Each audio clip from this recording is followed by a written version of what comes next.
Δεύτερο μέρος της τριλογίας μηνυμάτων προς τον κύριο Στουρνάρα. Κύριε Στουρνάρα.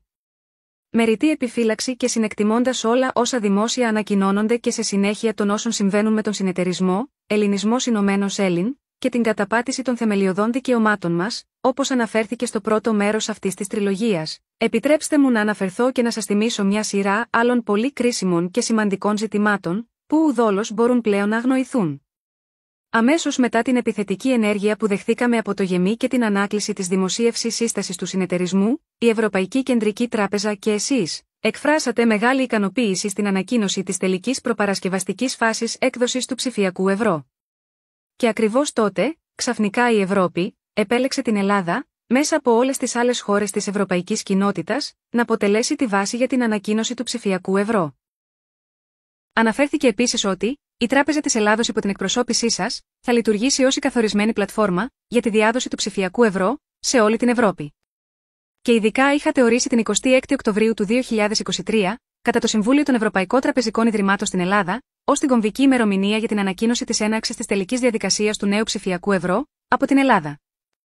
Μάλιστα, η Τράπεζα της Ελλάδος είχε διαφημίσει ένα εξάμηνο πρόγραμμα ανακαίνησης του κεντρικού κτηρίου και των δομών της τράπεζας, ώστε να συμπέσει με το συνέδριο και την εισαγωγή και τη φιλοξενία του ευρώ. Ωστόσο, όπως πολύ καλά γνωρίζατε, αυτό δεν επρόκειτο να συμβεί, ούτε και πρόκειται να συμβεί στο μέλλον. Όπως σίγουρα θα θυμάστε, τον Οκτώβριο του 2023, η αντιπροσωπεία της Ευρωπαϊκής Κεντρικής Τράπεζας, με την πρόεδρο Κριστίν Λαγκάρντ, όντως έφτασε στην Ελλάδα για το συνέδριο και έτοιμη για να ανακοινώσει την έναρξη κυκλοφορίας του ψηφιακού ευρώ.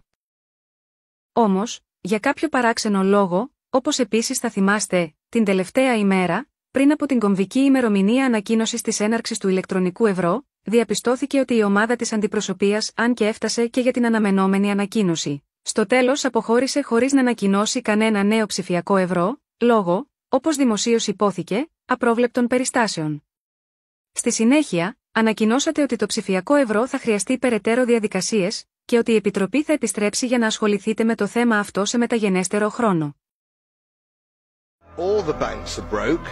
They're broke because we have a system called fractional reserve banking, which means that banks can lend money that they don't actually have. It's a criminal scandal and it's been going on for too long. We have counterfeiting, sometimes called quantitative easing, the artificial printing of money, which if any ordinary person did, they'd go to prison for a very long time. And yet governments and central banks do it all the time. Central banks repress the amount of interest that rates are, so we don't have the real cost of money.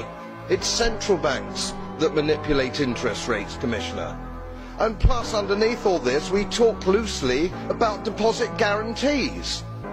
So when banks go broke through their own incompetence and chicanery, the taxpayer picks up the tab. It's theft from the taxpayer. And until we start sending bankers, and I include central bankers and politicians, to prison for this outrage, it will continue. Μετά από μια πάροδο σχεδόν 2 ετών χωρίς ουσιαστική τοποθέτηση για το θέμα αυτό, προσφάτως, τον Μάρτιο του 2025 η Ευρωπαϊκή Κεντρική Τράπεζα έκανε μια ανακοίνωση. Η τράπεζα ανέφερε ότι η Ευρωπαϊκή Επιτροπή θα επιστρέψει στην Ελλάδα τον Οκτώβριο του 2025 για να δημοσιεύσει την υποτιθέμενη έκδοση, έναρξη και λειτουργία του ψηφιακού ευρώ, καθώς όλα θα είναι έτοιμα μέχρι τότε. Όμως, όπως επίσης πολύ καλά γνωρίζετε. Ζήτημα πρώτο.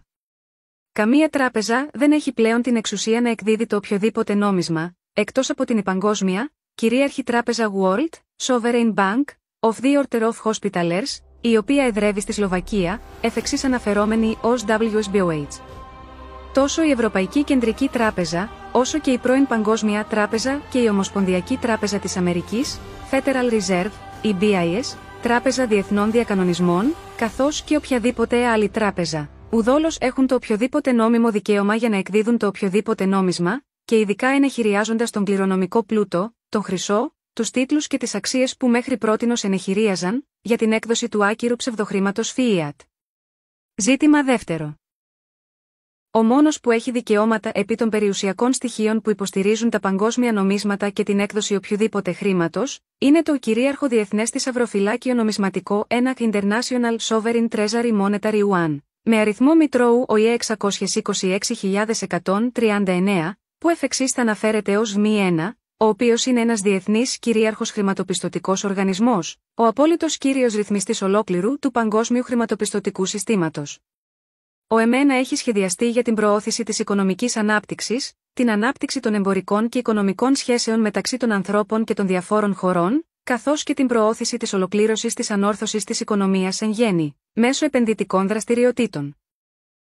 Επιπροσθέτως, η Διεθνής Κυρίαρχη Τράπεζα WSBOH είναι η κύρια ιστορική τράπεζα, η κύρια ρυθμιστική αρχή ολόκληρου του παγκόσμιου τραπεζικού συστήματος και ο γενικός διαχειριστής για τη διαχείριση όλων των παγκόσμιων χρηματοοικονομικών και τραπεζικών περιουσιακών στοιχείων, διάταγμα του κυρίαρχου Διεθνούς Θησαυροφυλακίου Νομισματικό 1 αριθμός 19 της 23 Σεπτεμβρίου 2022, η οποία από το 2023 είναι εγγεγραμμένη στα Ηνωμένα Έθνη, αριθμός ταυτοποιήσεως 977.704.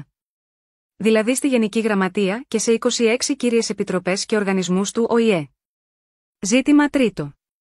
Από τις αρχές του 2023, οι δύο μητρικοί κύριοι λογαριασμοί που ευρίσκοντο εντός της Παγκόσμιας Τράπεζας στην Αμερική, από τους οποίους παραγόταν μέχρι πρότινος το fiat χρήμα, η οποία σήμερα ονομάζεται μόνο κατά όνομα ως Παγκόσμια Τράπεζα, έχουν όπως πολύ καλά γνωρίζετε κλείσει πρόπολου.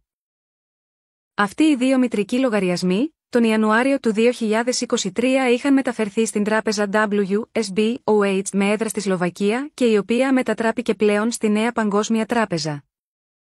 Ζήτημα τέταρτο. Περαιτέρω, από το 2018, τόσο σε εσάς όσο και στους άλλους διοικητές των κεντρικών τραπεζών, οι οποίοι είχαν υψηλή εξουσιοδότηση και διατηρούσαν πρόσβαση ασφαλείας στις μαύρες οθόνες, καθώς και στους προέδρους των 192 χωρών παγκοσμίως, δόθηκε ειδικό τελεσίγραφο και σχετική προθεσμία.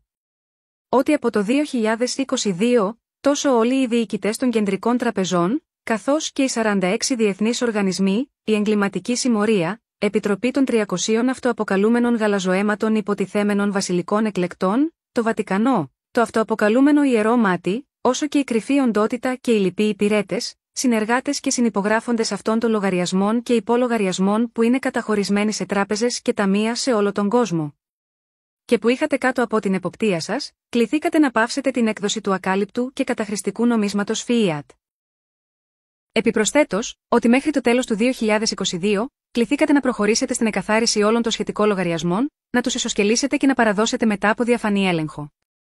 Ανταυτού, αγνοήσατε την εντολή και συνεχίσατε να εκτελείτε το ίδιο σχέδιο. Θεωρήσατε ότι υπάρχει ακόμα η δύναμη για να αγνοηθεί η πρόσκληση του ΜΗ1 και να συνεχίσει η λειτουργία του σκιώδους μηχανισμού, ο οποίος είχε πολύ μελετημένα δομηθεί για εκατοντάδες χρόνια και που λειτουργούσε μέχρι πρότινος χωρίς παρεμβάσεις. Αντί όμως να εκτελεστεί ο απαιτούμενος εκαθαριστικός έλεγχος, οι συμμετέχοντες, όπως πολύ καλά πλέον γνωρίζετε, επέμειναν στις απερίσκεπτες ενέργειες, διαιωνίζοντας το παράνομο σύστημα, με την προσδοκία ότι θα εξαλειφθούν επιτυχώς ο ΜΗ0 και ΜΗ1. Και έτσι θα μπορούσε να διαιωνίζεται το ίδιο διεφθαρμένο σύστημα, που είχε σχεδιαστεί και λειτουργούσε επί αιώνες, ανεμπόδιστα χωρίς παρεμβάσεις και μέχρι πρόσφατα. Είναι προφανές όμως, ότι αυτός ο σχολαστικά κατασκευασμένος παραμυθένιος κόσμος, έφτασε στο τέλος του. Είναι επιτακτική ανάγκη να κατανοηθεί ότι η τακτική εκφοβισμού και επιθετικότητας κατά κάθε υγιούς πιθανότητας απεγκλωβισμού και απελευθέρωσης, δεν είναι αποδεκτή και ουδόλως δύναται επίσης να αποκρύπτεται. Ζήτημα 5. Από τις αρχές του 2023, αφού δεν συνεργαστήκατε, για να εξασφαλιστεί μια αρμονική μετάβαση στη νέα συνθήκη με το ΜΗ1 και το ΜΗ0, την οποία γνωρίζετε πλέον, και αφού οι δύο μητρικοί λογαριασμοί που διατηρούνταν προηγουμένως στην Παγκόσμια Τράπεζα έκλεισαν και μεταφέρθηκαν στην Παγκόσμια Κυρίαρχη Τράπεζα, WSBOH, είναι σαφές ότι το υπάρχον εγκληματικό οργανωμένο καθεστώς δεν πρόκειται να εκδώσει κανένα και σε καμία μορφή ηλεκτρονικό, ψηφιακό νόμισμα. Το μόνο χρήμα, που έχει εκδοθεί και αναμένεται να δημοσιευθεί σύντομα, είναι το πρώτο κρυπτονόμισμα με εγγύηση το χρυσό, First Cryptocurrency Crypto XEAUAXM, το οποίο είναι εξασφαλισμένο από την Τράπεζα Ισορροπίας του Συστήματος Χρυσού M0, System Balance, Bank Gold M0, XAU. Αυτό θα είναι το μοναδικό νόμισμα σε κυκλοφορία, σε παγκόσμια κλίμακα. Μέχρι να δημιουργηθούν και τα νέα χρυσά νομίσματα και χαρτονομίσματα, πάλι υπό την αιγίδα του ιδίου ΜΗ1 και ΜΗ0, ως τα εθνικά νομίσματα, όπου κάθε χώρα θα έχει το δικό της εθνικό νόμισμα που θα υποστηρίζεται και θα εγγυάται από τον ίδιο χρυσό MJ0 XEAU και την έγκριση του MJ1. Επομένως, καλό θα ήταν να μην ανακοινώνετε πράγματα που δεν ισχύουν και δεν μπορούν να εφαρμοστούν. Θα επανέλθω σε αυτό σύντομα, με περισσότερες εξηγήσεις και αναλύσεις στην πορεία. Μην χάσετε το τρίτο και τελευταίο μέρος αυτής της τριλογίας μηνυμάτων. Αυτό που ακολουθεί είναι ένα πολύ καυτό και σκανδαλώδες θέμα που αφορά όλους. Μείνετε συντονισμένοι, πατήστε μου αρέσει και μοιραστείτε το μήνυμα ευρέως, ώστε να το δουν όσο το δυνατόν περισσότεροι άνθρωποι. Η γνώση είναι δύναμη.